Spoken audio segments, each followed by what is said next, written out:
Hi, this is Robert Scheer with another edition of Scheer Intelligence, but the intelligence comes from my guest. And, sometimes I say I'm the poor man's alternative to the CIA also. But actually, the great thing about this show for me is that I can learn. And I can learn from people who have been exposed to politics and all sorts of social issues in a different way than mine. And Matthew Ho, our guest, who was captain in the Marines and was in Iraq on several tours of duty, and then worked for the U.S. government in Afghanistan, and resigned. And I think he was the only individual at that point who had resigned for one of these adventures. So anyway, one reason I wanted to talk to you is that you've been there, but also you're someone who tries to be a good citizen. And you just went through a race for the Senate with the Green Party in North Carolina. And I'm accused of giving too long winded introductions, but I just want to tell you where I want to go here. And you did what a lot of these so-called realists say you shouldn't do. They believe in the lesser evil, support the Democratic Party. Trump is such a nightmare; it should freeze all thought of alternatives and so forth. And for my money, you had the guts to run as an educational campaign. Hopefully, maybe the Greens someday, as they have in Europe, will win a lot of elections. But you really took it to your community where you've lived. You've been very supportive in your descriptions of North Carolina, and you decided to run for Senate. And I should mention that you've had a hard time with the military. You disabled by your actions, I believe 100%. You've suffered the consequence of war. So I want to turn it over to you and just tell me the whole Matthew Ho story. Well, thanks for having me here. The whole story, huh? Yeah, I mean, I think it's a story that a lot of us find ourselves in. Many times, we're not given the opportunity to have a full appreciation for our history. And you end up taking part in that history when you don't understand that there's been a continuous line through history where you think your generation is different, or as I think you alluded to, and I haven't heard it either yet, this conversation between Jon Stewart and Condoleezza Rice and Hillary Clinton, where there's a whitewashing or an apologizing or a justification for the wrongs that allow current generations to say, okay, it wasn't as black and white, it wasn't as clear, and because it was not as clear, that means that it could be done better. So it strips the morality, the ethics, the human aspects out of these wars and reduces it down to just a question of whether or not these things could have been done better. And I certainly grew up with that. I was born in 73, April 73. I think that's the same month U.S. pulled its last combat troops out of Vietnam. So I certainly grew up with this idea that Vietnam could have been done better. It wasn't a question that the war was wrong. There was no talk as I grew up and I understood it. And I was a big history student. I won my high school's history award. I went to a good private college, but I never read Zinn or Chomsky or Angela Davis or Malcolm X until I was in my 30s. These things were not presented to us. So the idea of, say, going back to Vietnam and our understanding of who we are as a nation, that somehow you could have this understanding of the Vietnam War where there had been a French occupation followed by a Japanese occupation, followed by a French occupation again, then the American occupation, and somehow understand it as being separate events, somehow as being events that could be compartmentalized. And, the same thing, too. This is what you see with the war in Afghanistan, say, where it's as if the war begins in 2001 in terms of all contemporary American understanding of the war, including, United States military and foreign policy decisions, with the complete exclusion of everything pre-2001, including more than 25 years of warfare. That's the thing. You could go up to, I would argue that you could go up to almost every U.S. military officer, intelligence officer, diplomat in Afghan who had spent time in Afghanistan and ask them how many people died in Afghanistan prior to the Soviet Union's invasion in December of 1979. And they would have no idea that the fighting had already killed 100,000 people by the time the Soviets invaded. I mean, like that type of, and that's just one minor aspect, not minor, of course, 100,000 dead people, but one very telling aspect about how we get ourselves into these things.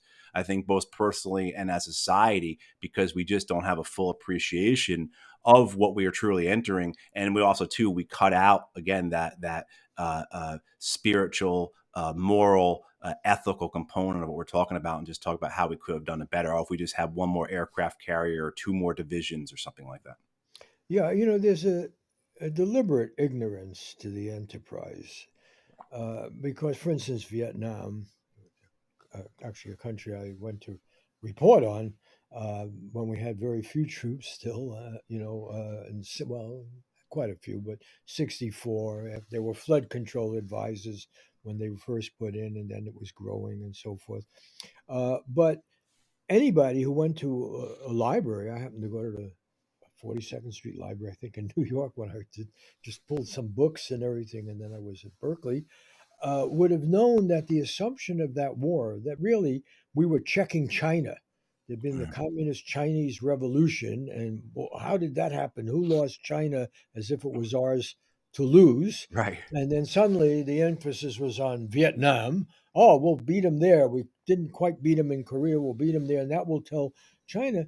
And the salient fact of history that China had occupied Vietnam for 1,000 years, and that Vietnamese nationalism, whether it comes in the guise of the Catholic Church, as it was Ngo Dinh Diem, or it came with Ho Chi Minh with some sort of communism, was going to be inherently nationalist.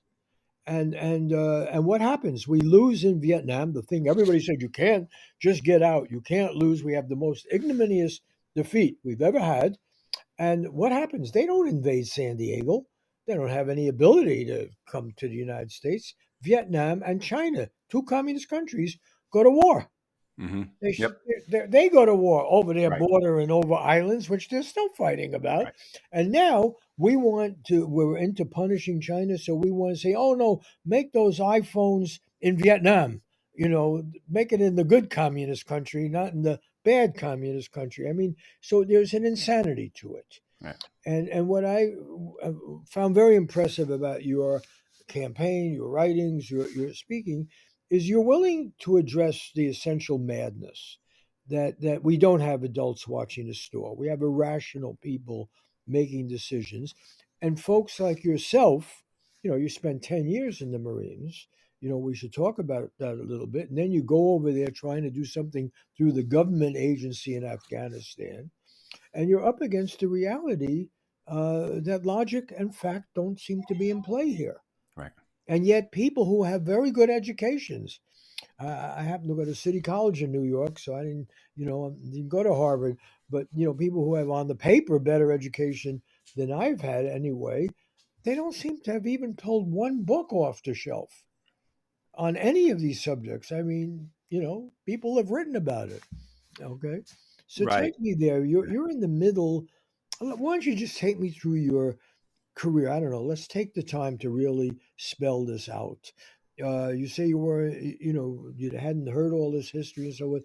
What happens? Was your original intent to have a career in the military, to save democracy? What brought you into that? No, no. I went to college and I graduated from college and I was This working. was Tufts, right? This was Tufts University, Yeah, so I yeah. graduated in 1995 and spent about 2 years working in Boston, Manhattan for publishing companies doing finance and operations type stuff, primarily finance. And I was bored out of my mind. And I ended up joining the Marine Corps because I wanted to be part of something bigger than myself. I wanted to do serious things. I wanted to be part of that big hand movement of history. And so lot more into that, but that's basically it. I was bored and wanted to challenge myself, and so I ended up officer candidate school, become an officer in the Marine Corps.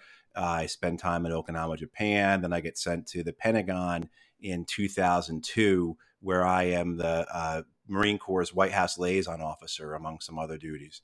So I kind of Forrest Gumped myself into a very high position, uh, just because I was available, basically. And from there, that became, a good part of 20 years seeing things from the inside of Washington, D.C., how these war policies were made, how senior figures decided things.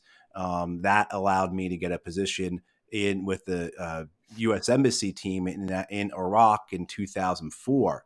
So at that point, I'm now a reserve Marine Corps officer, and I'm there in Iraq as a Department of Defense officer, a Department of Defense civilian. And I'm on a U.S. Embassy team in Iraq for a year doing reconstruction and political work, have a ton of money. I mean, the most I ever had in my possession at one time was about $25 million in cash. Used to keep it in the safe in the room I slept in. Used to walk around with a 22 caliber Llama pistol in my suit pocket. You know what I mean? So you're basically handing out tens, hundreds of thousands, millions of dollars at a time, basically acting like Scarface over there. The whole idea being is that money, while its ostensibly purpose is to put people to work, it's to improve the communities, it's to, as in the counterinsurgency language would say, you're connecting the people to the government. The idea that trying to show people that in Iraq that if you favor the occupation, these good things will happen. We will rebuild the water treatment plants and the electrical generation facilities and the roads that our bombs destroyed, like those kinds of things, as opposed to supporting this nationalist insurgency. And so the madness of it, the lack of it. So we would spend hundreds of thousands of dollars a week in the province we were in, more than that sometimes. And in 2004, the insurgency just deepened and strengthened and grew. And what you would see is that you go to these briefings and the intelligence officer would get up there and he'd talk about the insurgency and would put the insurgency up like an organizational chart like you see in television crime shows, right? It's this idea that all we got to do is X out enough of them and then this whole thing will collapse. Not understanding what actually motivates the insurgency, because it was forbidden to say what motivates the insurgency. So you could go to all these briefings and you would never once hear the reason behind the insurgency, because you were not allowed to say that the insurgency is primarily motivated by resistance to occupation. They would say things like, "Oh, it's criminal. It's the old Ba'ath Party wanting to hold on to power. It's jihadist. It's this is what happens when you have a vacuum. Et cetera, et cetera." But you were just simply not allowed to say that it was because of the occupation. I mean, we weren't even allowed to say the words occupation until around 2005. There's different reasons for that. But, primarily it was because that runs counter to the prevailing narrative that drives, as we were talking before about Condi Rice and Hillary Clinton, that drives their politics, that is the foundation of their ambition.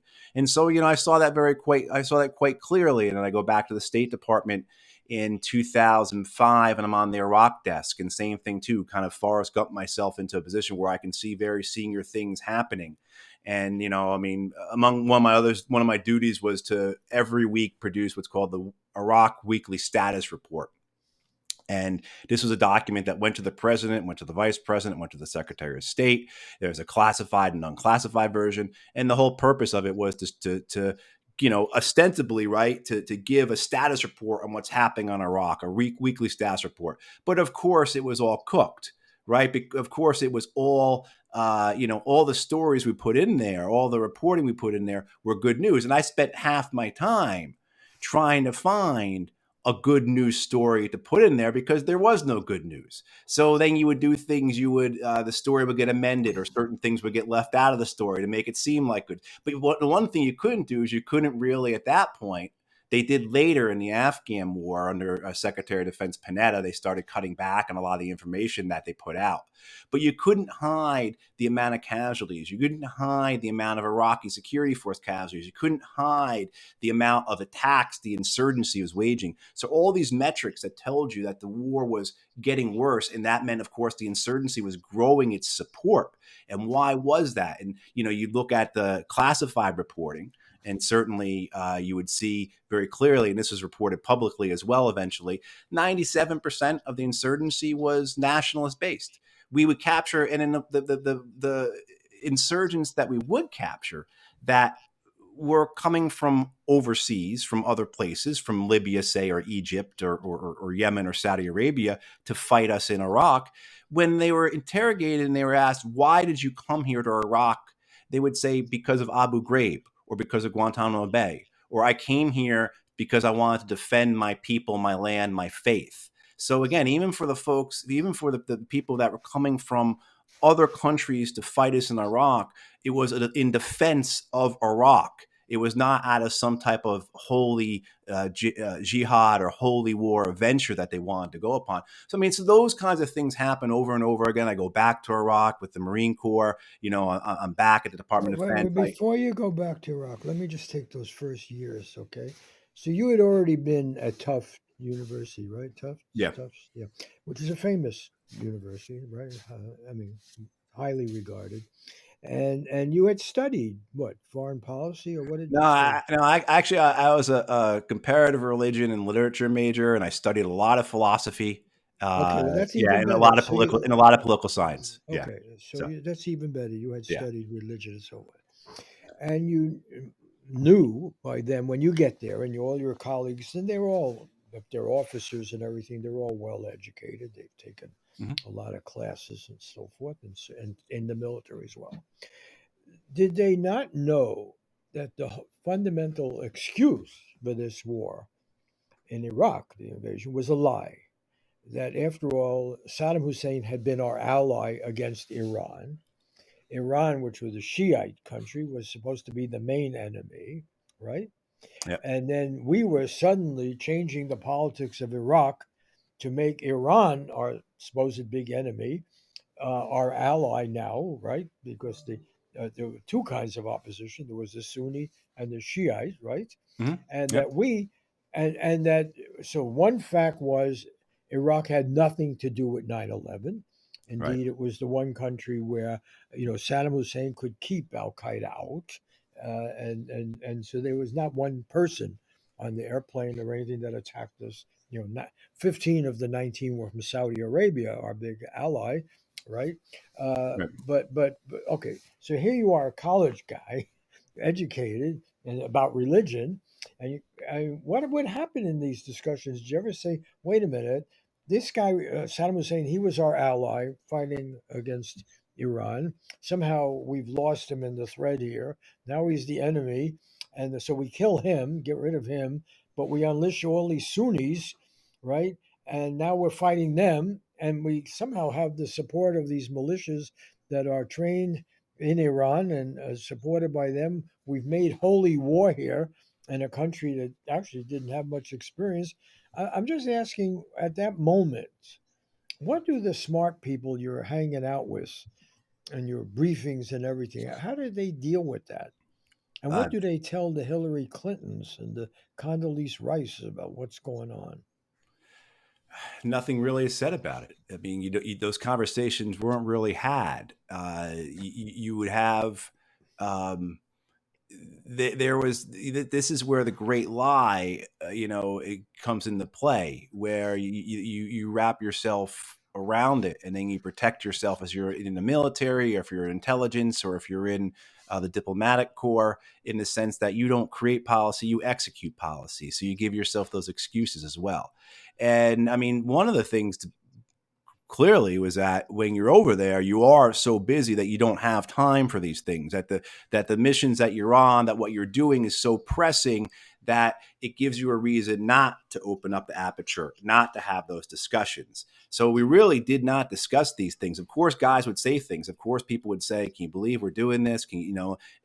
But it would just be like a moment of blowing off steam, of an expression of, just venting something. But the actual conversation, like you can imagine, of us sitting around at the chow hall or whatever, and you're discussing about, I don't recall once. It was just something that we accepted and put our heads down, and you lie to yourself about it.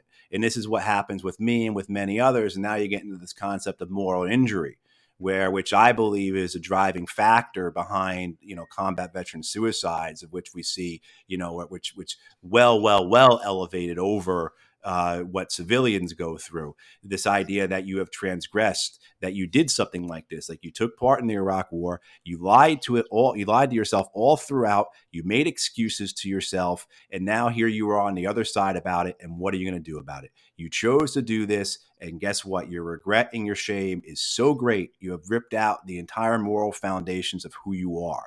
And this is what we see over and over again. And this is what occurs. And I mean, because it's a process. How did I go to war 3 times? Because I lied myself into it, because I was a coward, because of different things, because I thought I could do better. I mean, there's all kinds of different reasons. The first time I get there in, I guess it was April of '04, May of '04. And my thought process is, well, I know this war is screwed up, but I can, my thought process basically, I can be a moral actor. I can act morally in these circumstances, and completely naive and wrong about that, because the war itself is such a natural force, such a controlling force, such a living thing of its own, that its immorality is going to make an agent of anybody who is involved in it, no matter how moral that person thinks they are. When I go back, when I leave there in a year and I'm disgusted with it and upset with it, the idea being like, well, you can't quit. You've got to stay in and make things better. And then when you're a senior person, you can do something about something like this. I mean, so you lie. When I go back with the Marines, when I take a Marine Corps company back over there, it's, well, I'm a pretty good officer. I can bring home alive Marines and sailors who probably wouldn't make it back with some of these other guys who would be company commanders. So, I mean, it's just a continual process of lying to yourself. So, it's there, it's clear. I mean, we weren't dummies. I mean, certainly we were reading the newspapers, I mean, you knew that, I knew guys in the first year who were going out looking for weapons of mass destruction, I knew the commander of the engineer battalion in the province I was in, and they will go out repeatedly with their equipment and dig and look for it, because they got something that said, hey, there's a stash of mustard gas buried next to this town. And they will go out and look, and of course find nothing, and as well too. But it's the and this is the corrupting effect, the really nefarious aspect of war, is that whatever intentions you go there with, what you're meant with, like the reality of it, that corrupts you and that corrodes you. And then you turn into the person who looks at these people that you are supposedly there to help, right? I'm sure if we were to listen to that Jon Stewart interview of Condi Rice and of Hillary Clinton, it's all about helping people. It's all about getting rid of dictators. It's all about bringing democracy and liberalizing nations and giving people a better way of life through rifles and bombs, which is absolutely insane. But that's the argument. And so that ostensibly what you're there for, you now, because these people are, this is how you phrase it as, these people aren't gracious. These people are not, expressing gratitude for us getting rid of Saddam Hussein. That resentment turns into hatred. And then what happens, of course, is, well, their resentment towards the occupation turns into them supporting the occupation. And, you see how that cycle exists, to where you come to really hate the people that you are supposedly there liberating. Well, Of course, you were never there to liberate them in the first place. So it's that all compounds, right? And this is the crux of the moral injury that so many go through. we're really getting near the core of the whole thing of why we have wars, and it's not just in our society. Every society wants the good war. Right. The good war enhances careers, it enhances national power, it covers over real failings in the society, and if it's a virtuous war, which, after all, when the French went into Vietnam, Algeria, anywhere, they said they were bringing civilization. This is true of any imperial power. And people forget about Vietnam because now we're dealing with Ukraine and Russia. And yeah, we've got the good war, and these are the Mm-hmm. good people, and so forth. And not to take anything away from people we support in any situation, but the cynicism becomes dominant. And I remember in Vietnam, people forget that was supposed to be a virtuous war. It Right. was these evil communists that were against religion. The Virgin Mary was being, the image of the Virgin Mary was being defiled in the North. We find this guy studying in a Catholic seminary in New Jersey, Notre Dame, and we put him in power. He's going to be the George Washington of his country, and we're going to back them against the evil communists. And there are lots of criticisms you could make of the communists in Vietnam. They certainly were not great Democrats with a small d and all that. And yet, how does that end? Nobody ever seems to know what happened to No Din Diem. Well, the fact of the matter is, we killed him. Yeah. We killed George Washington in Vietnam. We hunted him down in the Right. sewers of Saigon, for God's sake, and right, when he Right. was inconvenient to us. You mentioned Afghanistan, which we should talk about, but everybody forgets. Thankfully, we have that one interview with Zbigniew Brzezinski, somebody I Right. actually got to know in an earlier part of my life, and interviewed him when I was working at the LA Times and all that. But Zbigniew Brzezinski was, our national security advisor in the Carter administration, was very candid about that. We provoked the Russians to go into Afghanistan. And what does he say? He said, well, so what? We get a bunch of riled up Yeah. Muslims. Isn't But look at that. We're going to destroy the Russian Empire or Soviet Empire. And so the cynicism, that's where I want to get the link between you as that young Marine officer. And one way you could have approached this is to say, hey, this is going to be a good career because I'll go from captain, Right. right up the line. And you are the rare person, very few, who reject that. And so you don't internally brainwash yourself and you start to have doubts about it. But what I really want to question is, I mean, after all, Hillary Clinton is a product in a way of the 60s. It's true. She had Republican family, but nonetheless, and Bill Clinton certainly knew that the Vietnam War was wrong, but they didn't get any of the lessons of it, the ease with which you can lie about it. And so, taking you're still this young Marine officer, yet, as you mentioned, the Forrest Gump, you get access to all Yeah. of these people. And what I'm after is, why are there so few of you? It's a question I put to Daniel Ellsberg when I interviewed him when he first came out with the Pentagon Papers and he was on trial. Why do we have so few whistleblowers? What got you to say, oh, because David Petraeus, for instance, who you probably encountered, he's now a professor at, I think, 4 different universities. Right. It's a nice life. He somehow survived letting his mistress see the most secret documents. So it's he's not in jail anywhere, and so forth. So careerism, as well as profit making, of course, is critical to the enterprise of war. Right. And you were there, and you could have taken a different fork in the road, and yet it caused mental problems for you when you found, well, wait a minute, I'm not going to shut up and go along. Yeah. Yeah, I mean, there's a lot to say about that. Why we don't have more people speaking out? Why don't people not step forward? Some of it's pretty simple. Golden handcuffs. A number of men and women who have said to me over the last years, "I wish I had done what you did, but I've got 2 kids going to college." I mean, that's an aspect of careerism as well. The lies we tell ourselves, like I said earlier, about, well, when either I execute policy, I don't make policy, that type of excuse making, as well as the, when I'm a senior person, I'm not going to let this happen. Then I was in the Marine Corps in the late 90s. I went in January 98, and we had plenty of colonels and generals who have been in the Vietnam War. Sergeant majors too, and master gunnery sergeants, and a number of them who would say things, we will never go into, we would never let another Vietnam happen. This is being said in 1988, 1999, 2000, right? And then, of course, we were in 2 Vietnams within a few years. No, let me correct you. What they said that would never, and by the way, I happened to go to college with Colin Powell at City College. He was not a big friend or anything, but I did get to talk to him over the years until quite late in his life about Vietnam and all that, and why he went along. And then Iraq. I mean, I remember a conversation here in Los Angeles where he said, he knew he could see the lies while it Yeah. was happening, so I could follow that career trajectory. But what they learned from Vietnam is, don't have a draft, and keep down the American casualties, and they learned that big time. Right. And you know what? They reduced war for most people to a video game.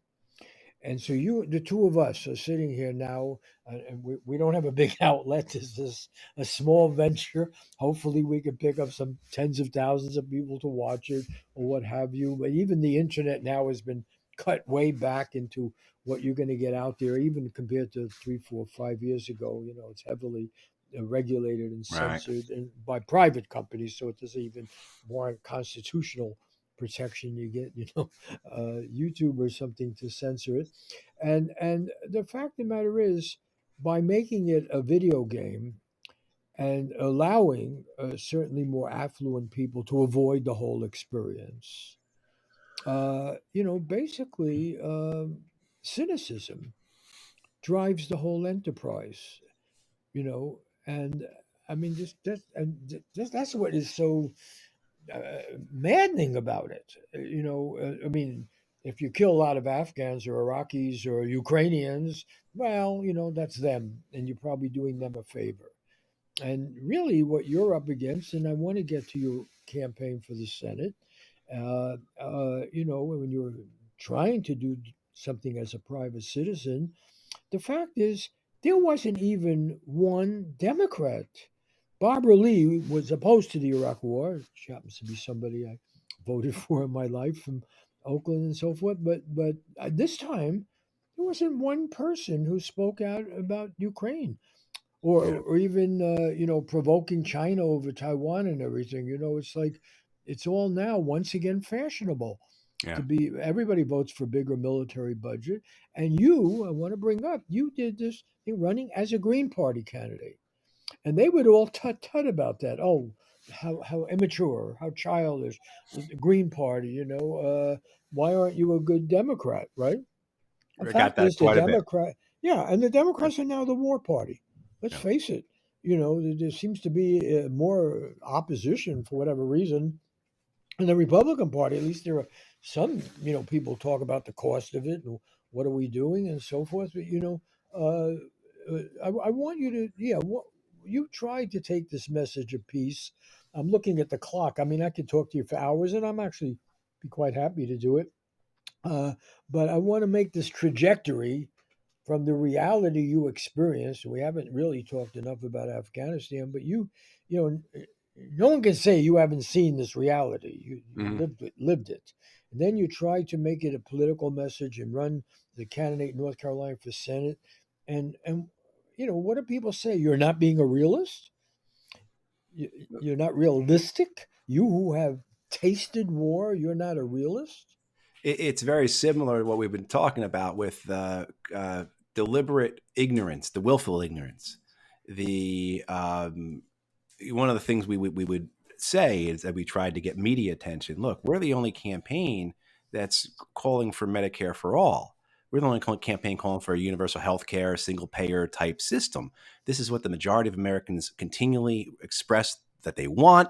We are coming out of a pandemic that's killed 1 million people. I mean, what statistics do I need to throw at you to just describe and to make sure it's clear how much of a horror show our healthcare system is?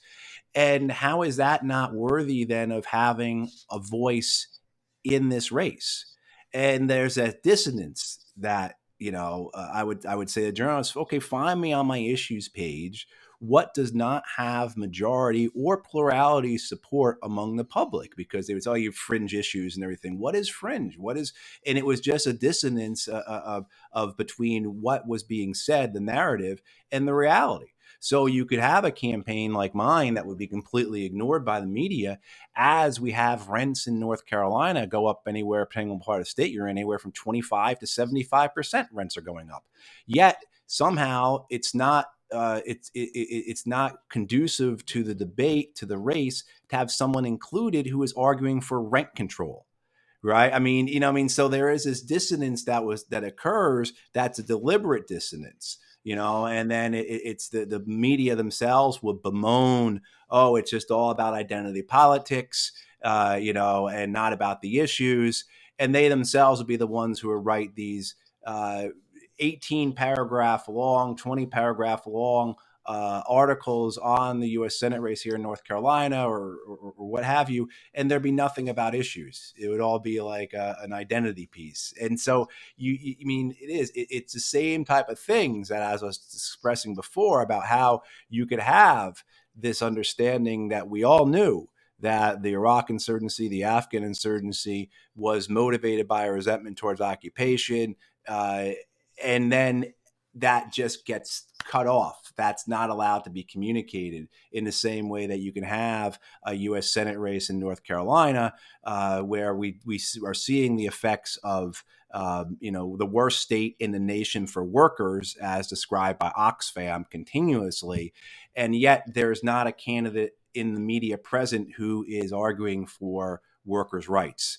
Yeah, I mean, like, so there's a very real connection there between what I had experienced in the military, in the government, with this race in terms of the dissonance that exists between the narrative and the reality of things. And I think that is one of the things that continually pulls people away from being involved in government. This is why we see low rates of participation in elections. The cynicism you described. I mean, one of the things New York Times had a poll back in October, and this was seen in other polls, and this is what I hear from people over and over again. The one thing that almost everyone believes is that the government is corrupt, that the government stealing our money and giving it to the rich, and that goes across all lines. I think it was almost 70% of Americans agreed with that in the New York Times poll from October. Like, that was the single highest thing of everything that people agreed upon. And but that discussion is, so that's the whole problem: is how do you make a difference? How do you make an impact? How do you change this corrupt system when it's the one that's in charge of itself? So let's talk about that corruption and why we have so few whistleblowers. And by the way, I would conclude people who might be conservatives who are whistleblowers, as long Mhm. as they're being principled, and tell us what's going on. And it's interesting, though, is this word we've used, careerism. Yeah. Uh, you are the rare person who subverted your career, abandoned it, or what have you.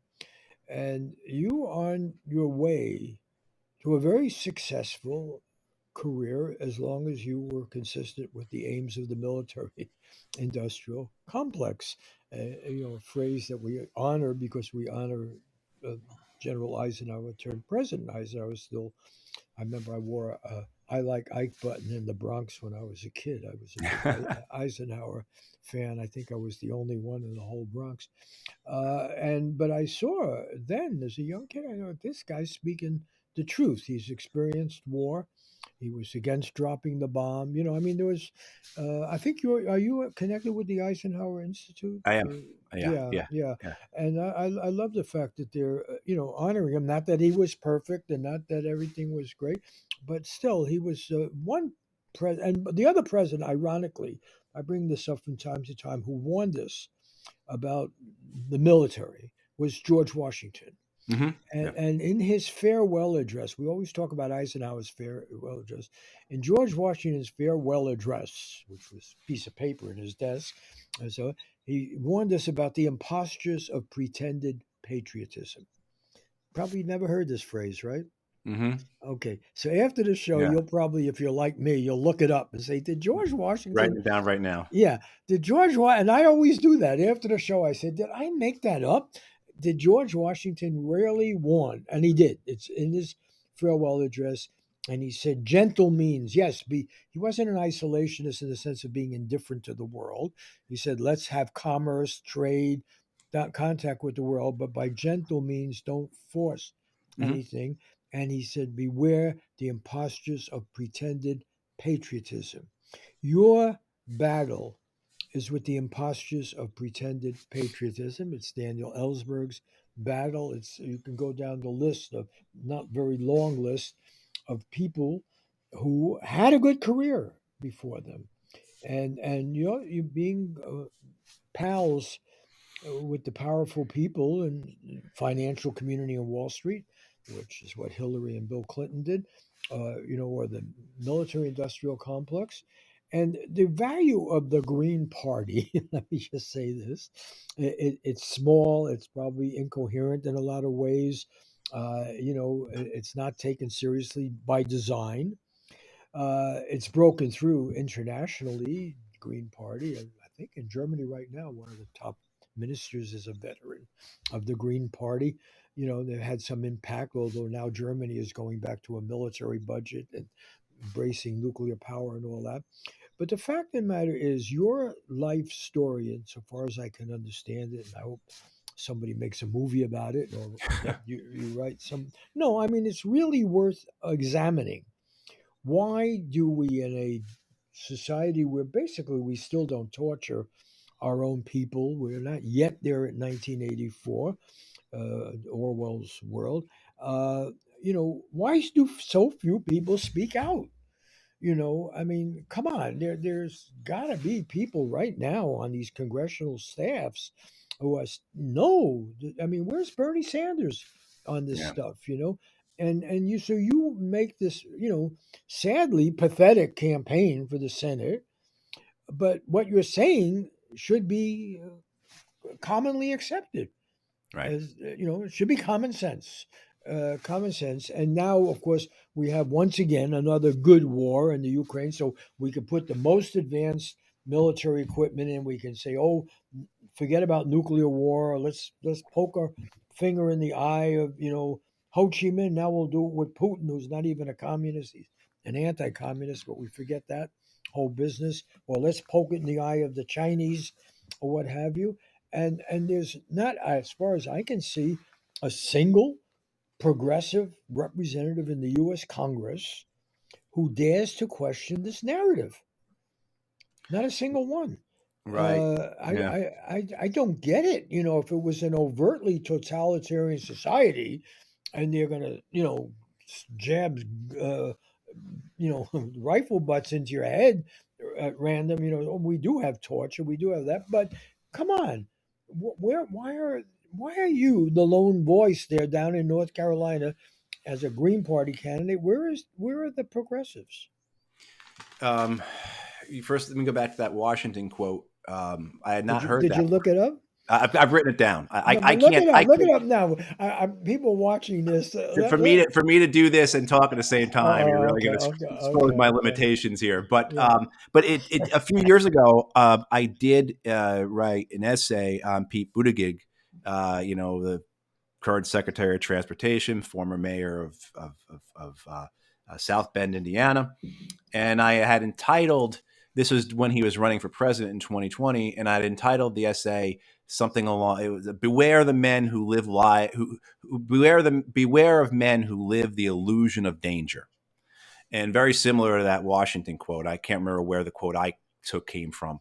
And this idea, it was an examination of Buttigieg's supposed military career, which is paper thin and really was a window dressing for him to go on for his political career. I mean, he had that idea that he was going to use that. You could see that ambition all the way through.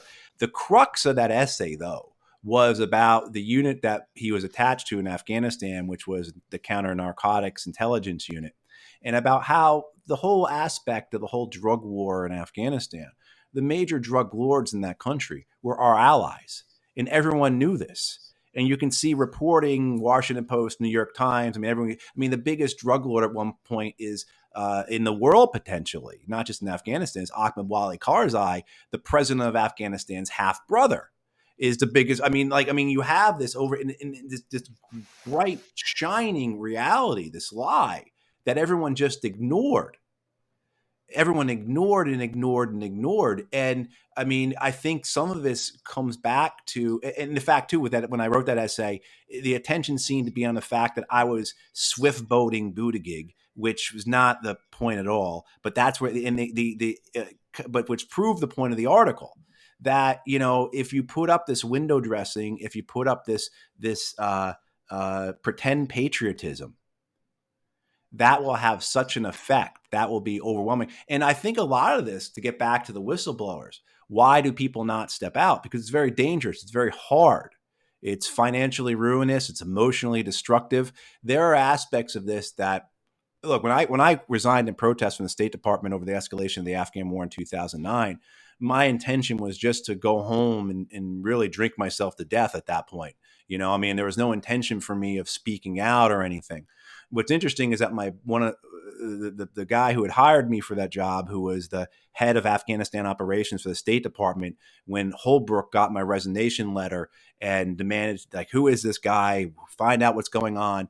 And I get this call from Henry.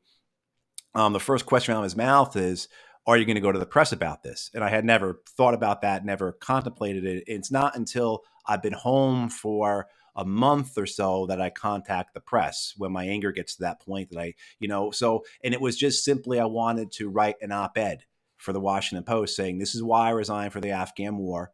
This is why we should get out.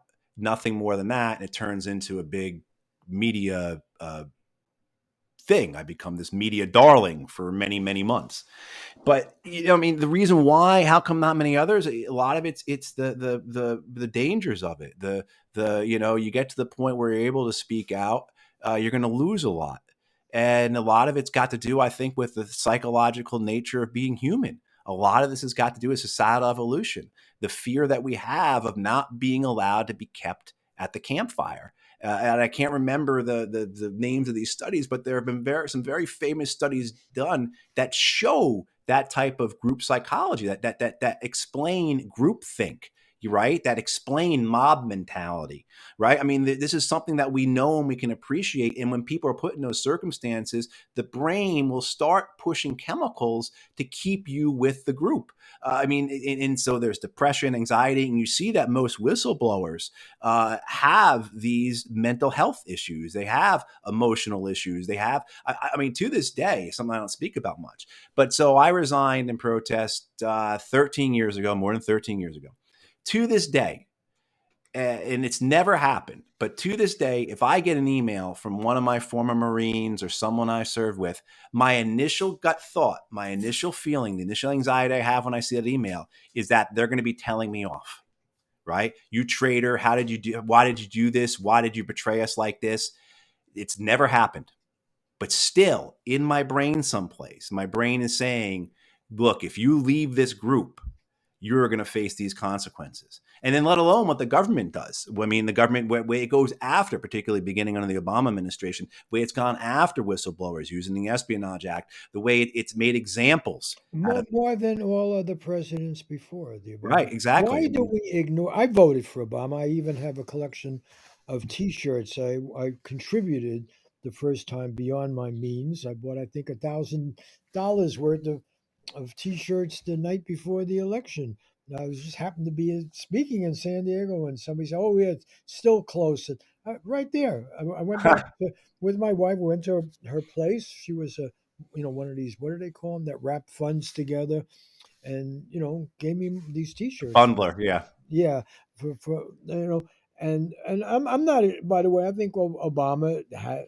First of all, I don't know. I'm not going to talk symbolic value, but I think it was very important to have a non-white male Right. president. I'm not going to deny any of that. But why do we look the other way when we appraise his administration? And what was that about? This war on whistleblowers. Now by the way, they've reinvented Daniel Ellsberg as the good whistleblower. I love Daniel Ellsberg. I've known him Yeah. forever, and I was a witness, going to be a witness at his trial, and so forth. And then when I met Daniel Ellsberg, I never thought of him as a kind of radical. He was a real solid Cold War thinker, and just the reality of the Pentagon Papers. And, he had been to Vietnam, he carried a gun, and so forth. But when he read, he said, wait a minute, this whole history has been a lie, and people have a right to read it. It was the most obvious, correct response. And, but he was still pretty conservative in a certain way, and, believed in the establishment.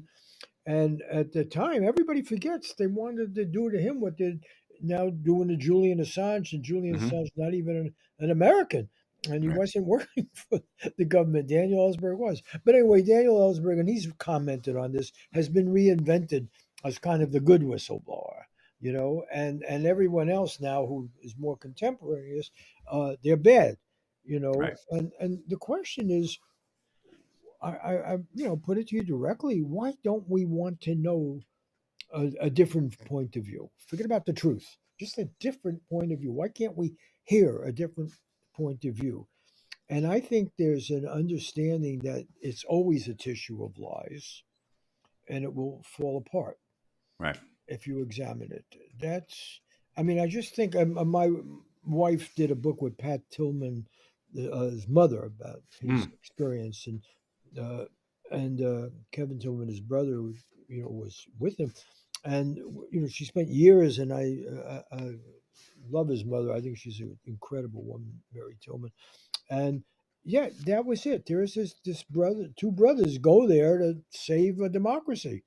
Yeah. Why shouldn't an athlete who's making a lot of money go? Why should it be somebody who needs the job? I mean, they were so virtuous, these guys, and I've read everything about them. And as I say, my wife, Narda Zucchino, was the associate editor of the LA Times. And I remember his mother called me up and said that she had read a column by me. Again, it was like you said. I expected she would start yelling at me. Yeah. I thought it would be, oh my God, I dared question how it was handled and what happened. And she said, no, you got it right. Would you like to come over and read all these documents I've been able to get? And then, my wife took over. She was working for the Hearst Corporation up there in San Francisco, and they wrote a very good book called Boots on the Ground, Mm. and a terrific book. But again, here the government lied about the death of Hat Tillman, actually denied his true patriotism, his search for truth, his courage. And that no one takes the right lesson from it. It's amazing. Yeah. And a Petraeus is a hero, right?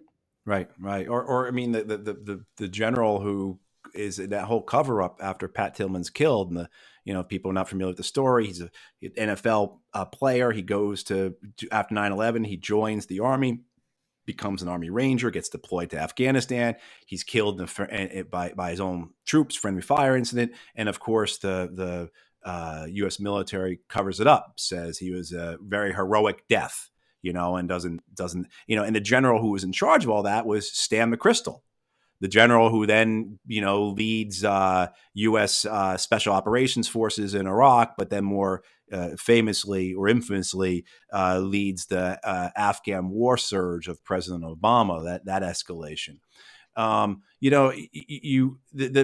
Going back to Dan Ellsberg, and I have on my wall here, I've got a photo of Dan and I, along with Ray McGovern and Leo Tolstoy and Saladin. That's who's on my wall right there.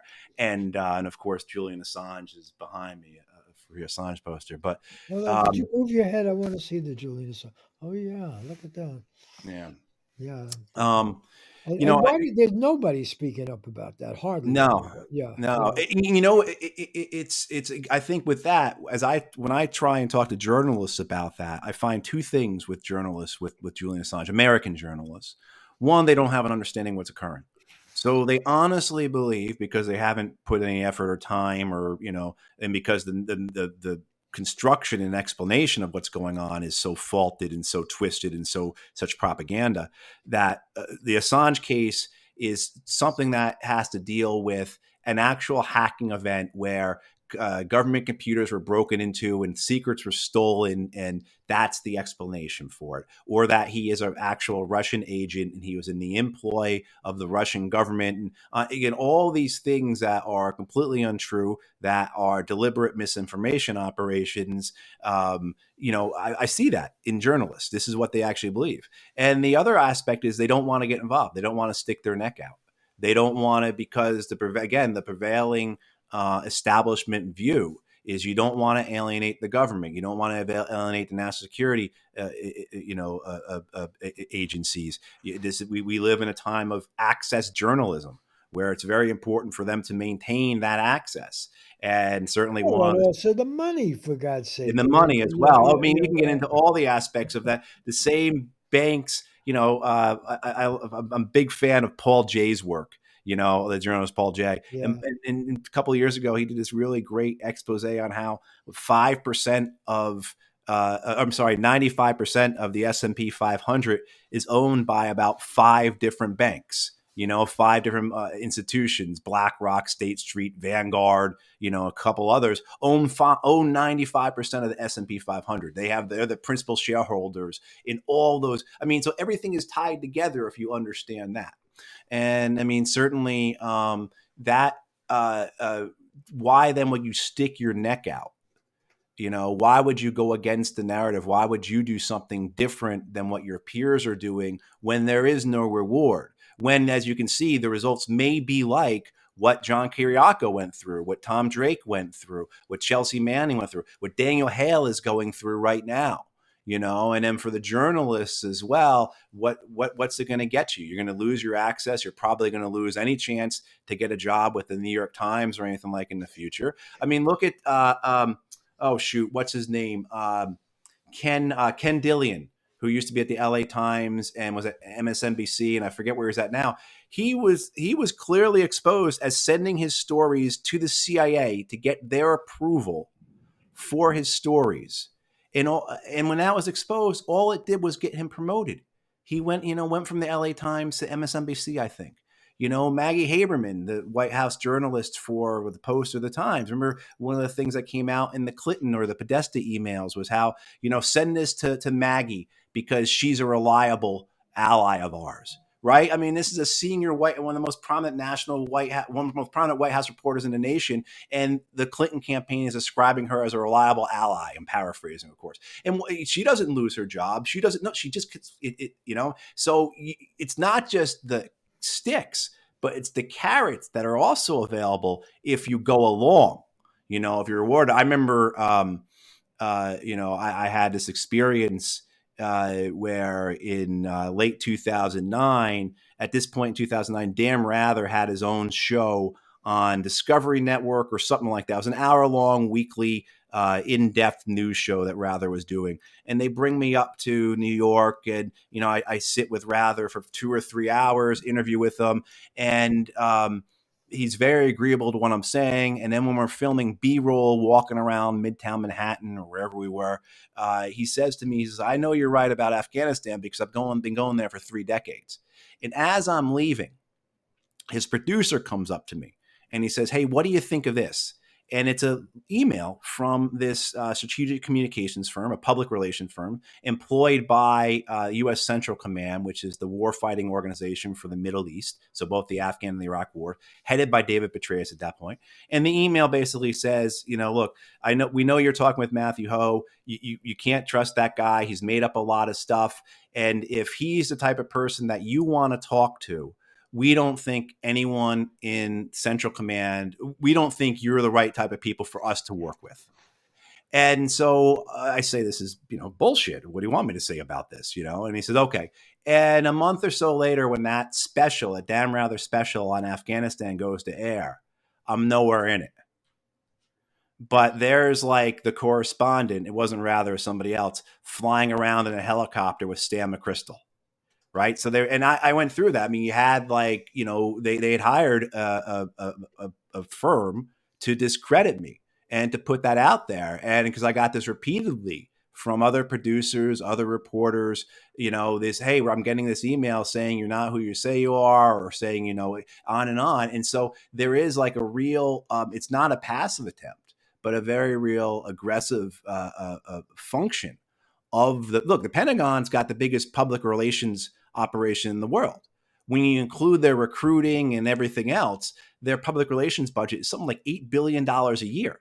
The largest PR firm in the world is less than $1 billion. I mean, so by itself, by a factor of 8, it's about the biggest PR firm in the world. So that's what you're up against. So, again, getting back to why don't people step out against it? Okay, you're going to lose, I'm going against the group. What are my peers going to think about me? Okay, look what they've done to these other people. Look what they did to Chelsea Manning, what they said about them, as well as then too, what chance do I have? What chance do I have to make a difference? Because what I'm up against is Leviathan. And how am I going to fight against that? I'm going to get crushed. So all those things cause people just to, as well as too, internally, one of the things that you have in the wake of WikiLeaks and Chelsea and Julian is the U.S. Department of Defense's insider threat program, where it's this construction of making sure that everyone knows within DoD that you're supposed to turn on people, that you're supposed to rat your peers out. I mean, this idea, they have to go and sit through briefings. And every time you onboard with a new unit, you go through another briefing about this insider threat program, about how you have to be, be very cognizant of what your peers are doing and let us know if you suspect them of doing, what Chelsea Manning did. I mean, so you have that as well. This was massive that goes across the board all throughout Department of Defense, up and down, this insider threat program. So it's also there as well as like kind of Orwellian type of thing, where now everything you're doing is on a computer, of course, is being monitored. And so now you don't want to do anything. You don't even want to go to the wrong website. You certainly don't want to read an article by Robert Scheer or some heresy like that. It's going to get you in trouble.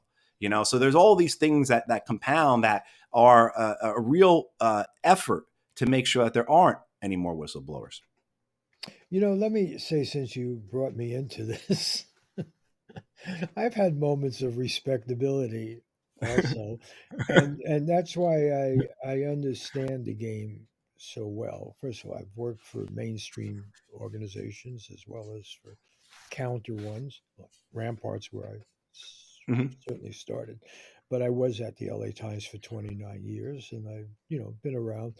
And in that capacity, by that point I went from being a national reporter to writing columns for the LA Times, and I actually defended Bill Clinton when during the Monica Lewinsky thing. I think I'm not very proud of it, but I thought this was not a good way to get rid of a president. Mm-hmm. And there were a lot more important things to be.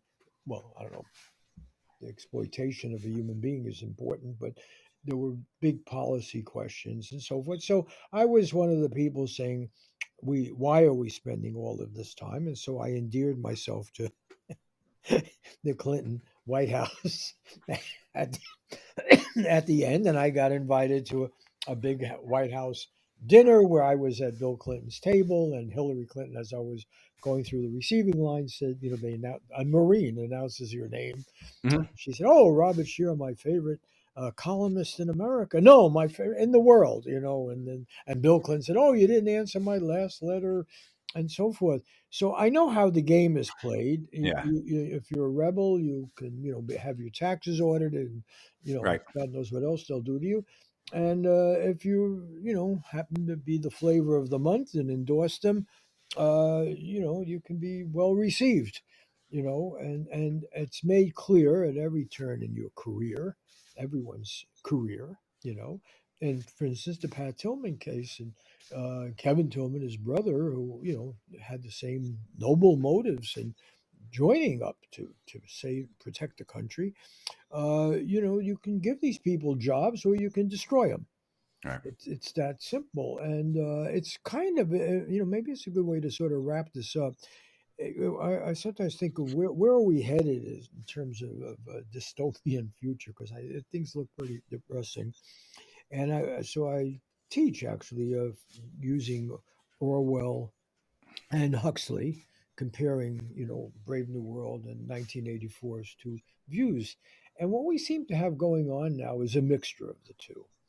That if we can do it without violence and the overt symbols of totalitarianism, the club, and breaking down the doors and everything, and with surveillance, you don't really have to break down doors. You can enter people's space without their even knowing it, or you can seduce them, which is what Huxley was all about.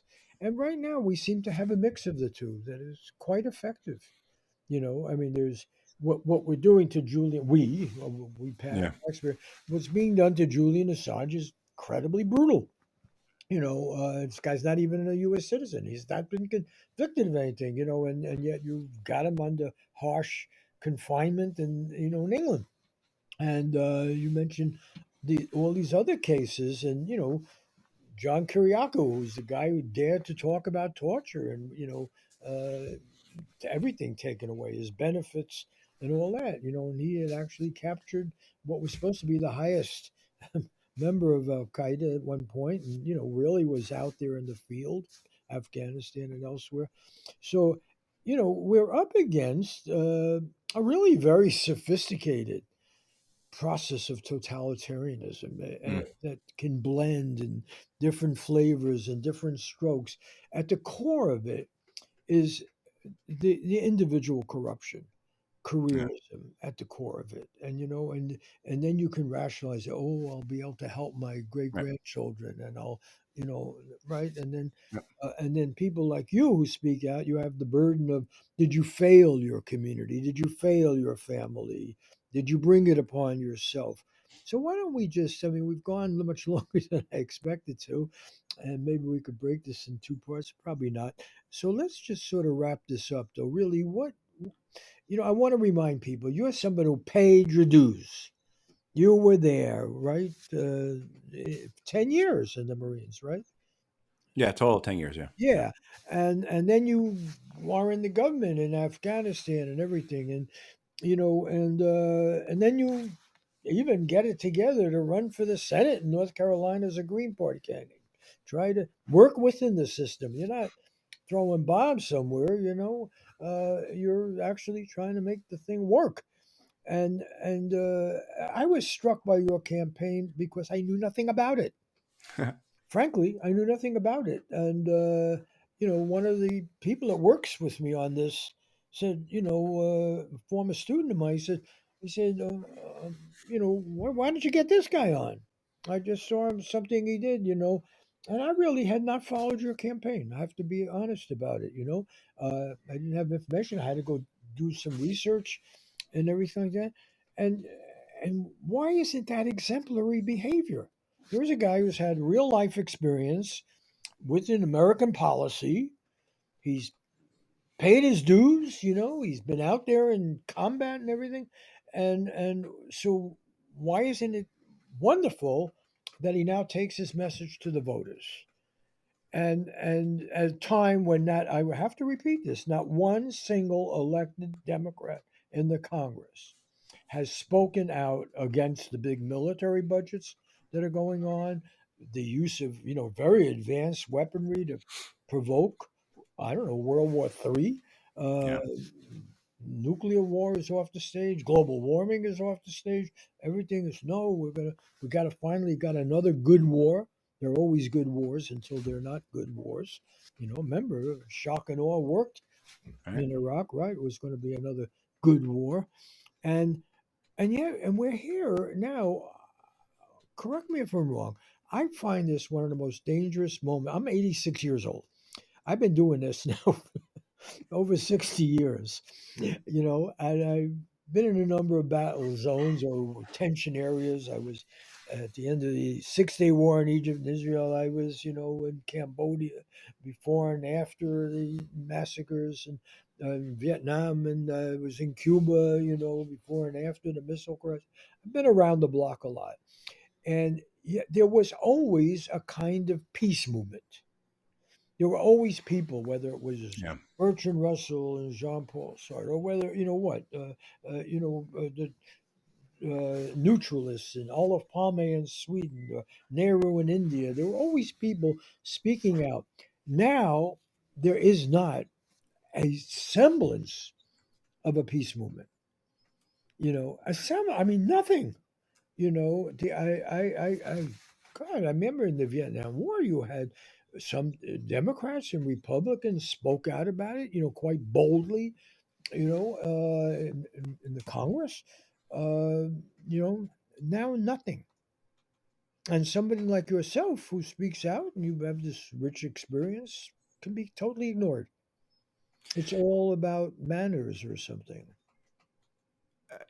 Well, yeah. I mean, you don't want to be offensive. I mean, the simple truth of it is it's corruption. I mean, it's institutional and personal corruption. It's just not just the military and foreign policy. It's in banking and finance. I mean, eh, anyone you explain our economic system, I should say, our financial and monetary system to, and it's a casino. That's where and the whole aspect of it, no one flinches from that. I mean, our healthcare system, no one flinches from that. Our system of how our agriculture, all these things, it's all corrupt.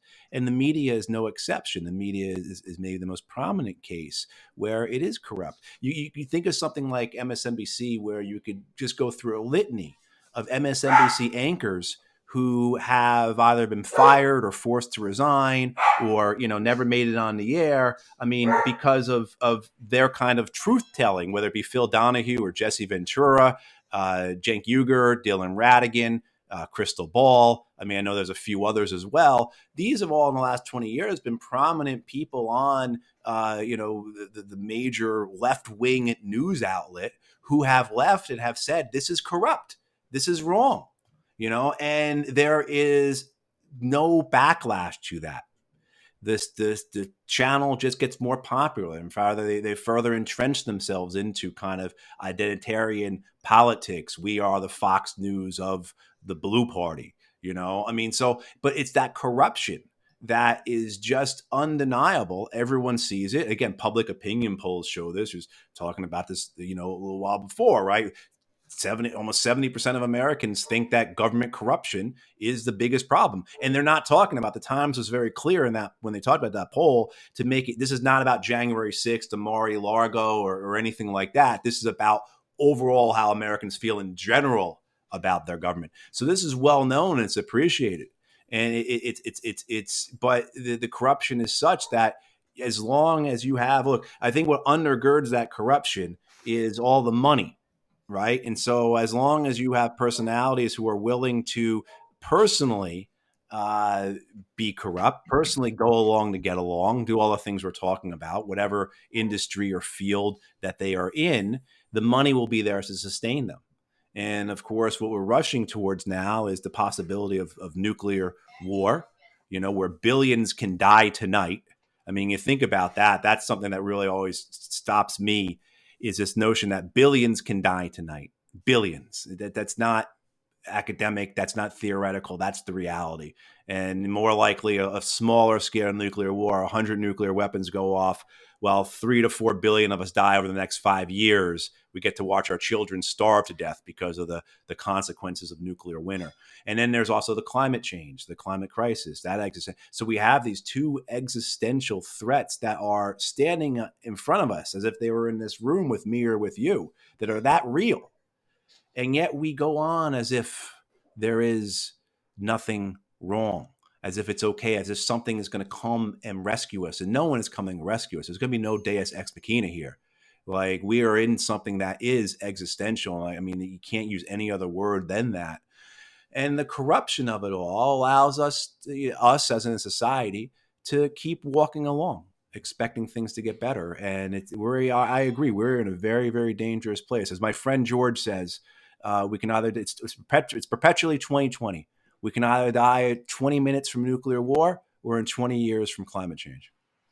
So we're going to end this now, but I would like to invite you back after you and I have not looked at the Jon Stewart, a cultural hero, I guess, who was sought to be a center of virtue from his earlier stuff, and his discussion with Hillary Clinton and Condoleezza Rice, two human beings who had a lot to do with the direction of America during this period in which you saw active duty service and was in the government on different levels.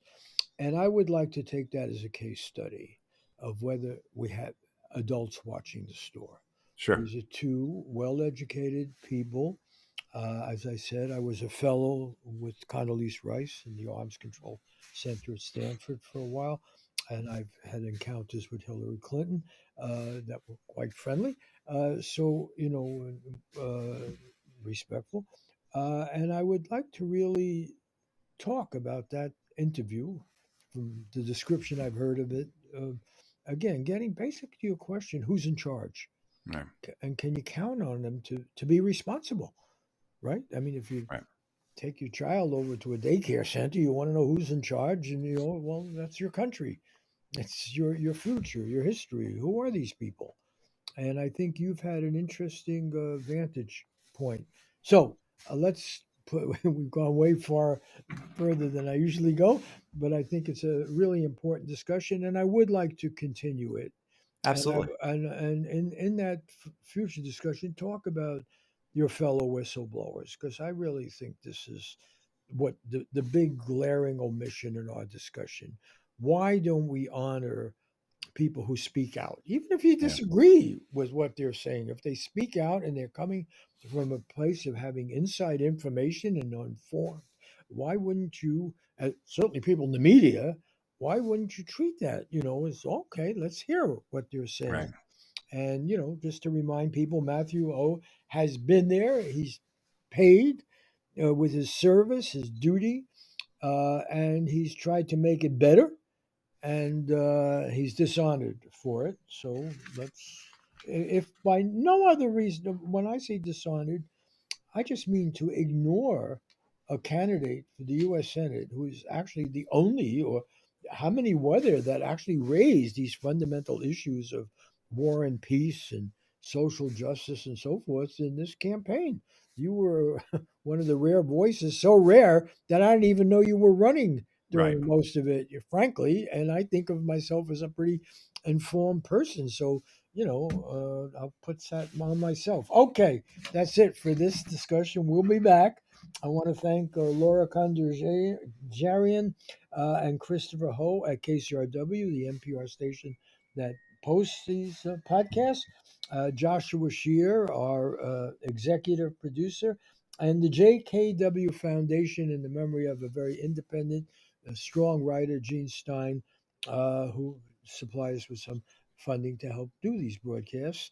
And see everyone next week with another edition of Scheer Intelligence.